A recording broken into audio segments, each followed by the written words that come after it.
그대는 젊음을 낭비하고 있지 않은가? 이 글을 쓰고 있는 나도 젊었을 때는 인생을 즐긴 편은 못 된다. 소년기와 젊은 시절은 건강의 악조건 때문에 고생했으며 학창 시절은 가난에 시달려 고학으로 세월을 보내야 했다. 대학을 끝냈을 때는 해방의 혼란, 38선을 넘어야 하는 비운, 6.25 전쟁, 4.19 혁명 등 민족의 순환기를 벗어날 길이 없었다. 나도 모르는 사이에 어느덧 50이라는 나이를 맞이해 놓고 보니 하루하루의 시간이 아쉽고 한 시간 한 시간의 낭비가 가슴 아프게 느껴진다. 옛날에는 일요일 아침 늦잠에서 깨어날 때도 기분이 좋았다. 유쾌하고 즐거운 아침을 즐길 수 있었다. 그러나 요사이는 모든 조건이 달라지고 말았다. 어쩌다가 늦잠에서 깨어나게 되면 이렇게 시간을 낭비해서는 안 되겠네 하면서 스스로를 책하게 된다. 항상 찾아드는 후회는 왜 좀 더 젊었을 때 많은 일을 해놓지 못했을까 하는 생각이다. 과거를 뉘우쳐봐도 필요가 없으니까 앞으로 남은 시간과 노력만은 최선을 다해 일해보자는 생각이 점점 강해져 간다. 그러므로 나는 젊은 여러분들이 나와 같은 후회를 되씹지 않는 젊은이가 되어주기 바란다. 여기 한 사람이 100원짜리 돈을 뒤로 흘리면서 지나간다면 우리는 어떻게 생각할까? 어리석고 철없는 사람이라고 말할 것이다. 만일 귀중한 물건을 버리면서 걸어가는 사람이 있다면 우리는 그를 정신병자로 착각할 것이다. 귀한 것을 내던지는 사람이기 때문이다. 그런데 지금 우리는 100원짜리 돈이나 귀중한 물건과는 비교가 안 될 정도로 소중한 시간과 정력을 낭비하고 있지 않은가. 시간은 곧 생명이며 정력은 곧 우리 삶의 알맹이인데 그 값귀한 것들을 매일같이 낭비하고 있는 것이 우리들의 현실이다. 나는 내 조부께서 사랑하는 아들과 손자를 몹시 기다리다가 한 5분만 더 기다려 보았으면 좋겠다는 말을 남기고 세상을 떠났다는 얘기를 들었다. 그렇다. 그렇게 귀한 5분, 그 5분이 곧 우리의 생명인데 우리는 그 생명인 시간과 생명의 내용인 우리의 정력을 얼마나 낭비하고 있는 것일까? 나는 언젠가 오래 살기보다는 많이 사는 길을 택해야 할 것이라고 쓴 일이 있다. 인생의 문제란 시간의 길이에 있기보다는 그 내용의 풍부성에 달렸기 때문이다. 잠을 자는 예를 들어보자. 9시간을 잤다고 해도 일어났다가 잠들거나 쓸데없는 생각으로 보냈다면 그 뒤에는 반드시 피곤이 뒤따르는 법이다. 그런데 5시간만이라도 깊이 잠든다면 깨어난 뒤에 거뜬히 일을 해나갈 수 있다. 긴 시간이 필요했던 것이 아니다. 짧더라도 깊은 수면이 귀한 것이다. 우리들의 일생도 마찬가지다. 하는 일 없이 오래 살았다고 해서 인생의 의미가 있는 것이 아니다. 오히려 그 일생을 통해 무슨 일을 얼마나 많이 했는가 함이 문제이다. 같은 3년 동안에 100의 것을 배우고 일할 수 있으나 같은 기간 동안에 50의 일밖에 못하는 사람과 20의 일도 못하는 사람이 있다. 그러므로 젊음을 낭비하지 않는 가장 시급한 방법은 시간을 선하게 활용합니다. 서울 같은 도회지에 사는 사람들은 상당히 많은 시간을 교통에 바쳐야 한다. 잠시만 나갔다 온다고 해도 1시간이나 2시간을 보낸다. 그 많은 시간들을 그대로 낭비한다면 너무나 큰 불행이다. 책을 읽는다든가 어떤 생각과 문제를 정리한다면 큰 도움이 되겠는데 그대로 낭비해버린다면 그것이 습관이 되어 결국은 아무 일도 못하게 된다. 또 서울에서 부산까지 기차 여행을 하는 사람이 있다고 하자 아무 일도 안 하면서 그 긴 시간을 보내보라. 지루해지고 피곤이 더 심해져 온다. 그러나 그 시간을 독서에 바친다면 지리한 감도 없어지고 책을 읽는데 열중했기 때문에 피곤도 덜해지는 법이다. 내 친구 한 사람은 항상 바쁘기 때문에 기차를 타는 때는 꼭 소설을 한 권씩 읽는 습관을 가지고 있다. 문제가 될 만한 작품을 읽을 시간이 없기 때문에 여행 시간을 이용하는 것이다.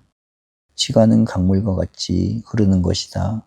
강가에 게으르게 서 있는 사람은 항상 시간이 모자라지만 강물보다도 빨리 걸어가는 사람은 언제나 시간의 여유를 가지고 더 많은 일을 하게 된다는 칼 힐티의 말은 아무리 되풀이해도 좋은 교훈이다.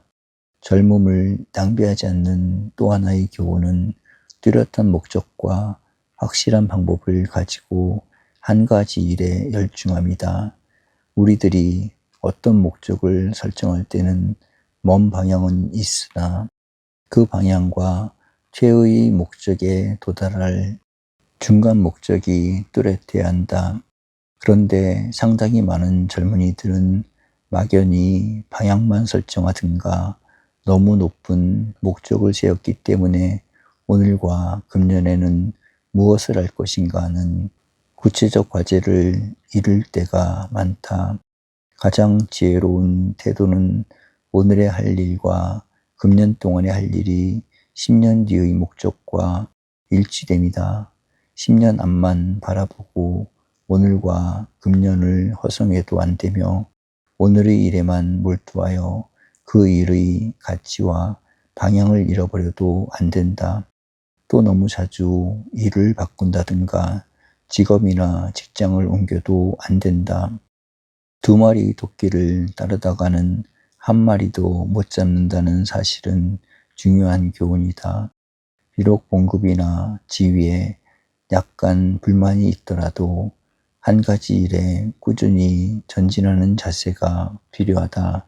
한 가지 일에서 더 큰 일로 올라갈 수 있도록 함이 중요하다. 그리고 필요한 것은 적당한 방법이다. 땅을 팔 때에는 도구가 있어야 한다.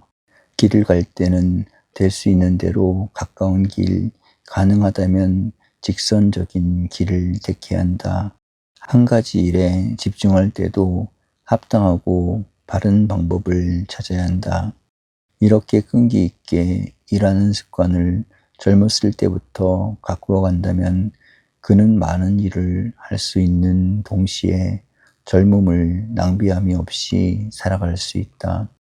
최근 우리 사회에는 서서히 큰 변화가 일어나고 있다. 그것은 젊은이들이 사회에 참여하며 사회 지도자가 젊은 층에서 많이 일어나고 있다는 사실이다. 케네디가 40대의 젊은 나이로 미국과 같이 큰 나라의 대통령이 되었는가 하면 전통과 보수를 자랑하는 영국에서는 20대의 여성이 국회의원으로 진출하고 있다. 옛날부터 대학의 총장이나 학장들은 늙어야 된다는 얘기가 있었다. 학문, 덕성, 행정력을 갖추어야 했기 때문이다. 그런데 최근 미국에서는 40대의 총장과 30대의 젊은 학장들이 나타나고 있다. 실업계는 모든 분야에 각광을 받는 젊은이들이 꾸준히 진출하는 실정이다. 따라서 사회 참여와 활동의 연령이 점점 줄어들고 있다.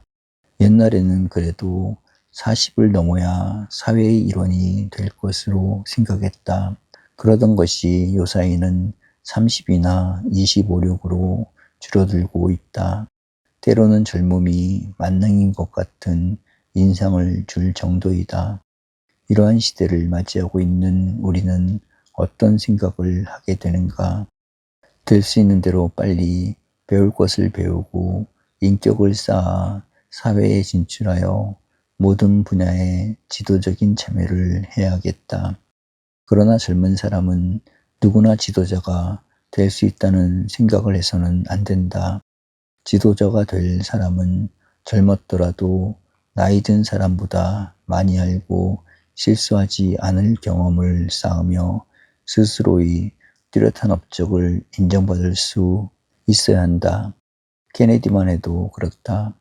대학에 있을 때 아메리카와 영국을 비교하여 영국의 국가적 발전이 느릴 것을 지적하였고 좋은 책을 써서 퓰리처상을 받았다.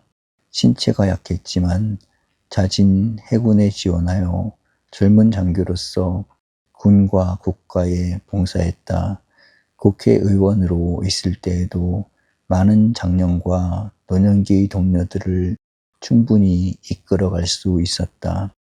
그 결과로 40대에 대통령이 된 것이다.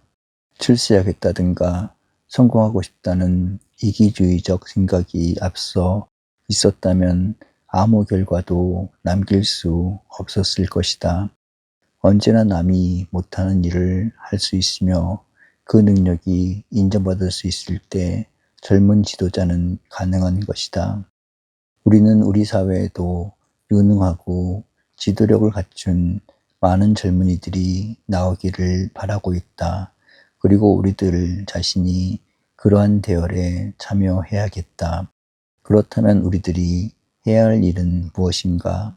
온갖 힘과 시간을 낭비함이 없이 가장 값 있다고 생각하는 일에 모든 정열을 모아 노력해야 한다. 남보다 배의 노력을 하는 사람이 배의 열매를 거두며 2배의 노력을 하는 사람이 2배의 결과를 가져오게 된다. 그럼에도 불구하고 우리 주변에는 젊음을 낭비하는 젊은이들이 너무나 많다. 특히 경제적으로 여유가 있거나 애써 노력하지 않아도 삶을 즐길 수 있다는 사람들 가운데 젊음을 낭비하는 사람들이 많은 것 같다. 마치 인생은 적당히 즐기면 된다는 식의 잘못된 생각을 가진 사람들이다.